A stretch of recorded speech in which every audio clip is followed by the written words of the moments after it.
Bibiyahe si Pangulong Bongbong Marcos patungong Malaysia para sa ASEAN Summit. Para sa update, magbabalita live mula sa palasyo si Mobile Journal, Julie Baiza. Julie. Cheryl, tutulak na si Pangulong Bongbong Marcos pa Kuala Lumpur, Malaysia para dumalo sa 47th ASEAN Summit and related summits. Isasagawa ang ASEAN Summits mula Oktubre 26 hanggang 28. Magsisilbi ang summit na mekanismo at platform sa mga lider para pag-usapan ang policy direction ng ASEAN at bumuo ng konsensus sa iba't ibang usapin at mga regional international issues. Makakasama ng Pangulo sina DFA Secretary Maria Teresa Lazaro, DTI Secretary Maria Cristina Roque, DSWD Secretary Rex Gatchalian at PCO Secretary Dave Gomez. Inaasahang dadalo si PBBM sa 14 na leader-level meetings at 3 signing ceremony.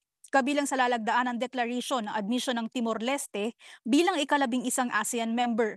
Mahalaga rin ayon kay DFA Assistant Secretary Angelica Escalona ang lalagdaang ASEAN-China Free Trade Agreement 3.0 upgrade para mapalalim ang kooperasyon sa green at digital economies.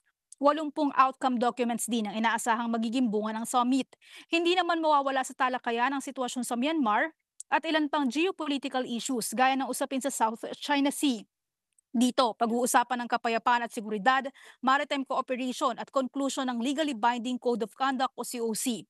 Optimistic din daw ang pamahalaan na mapaplansya na ang COC.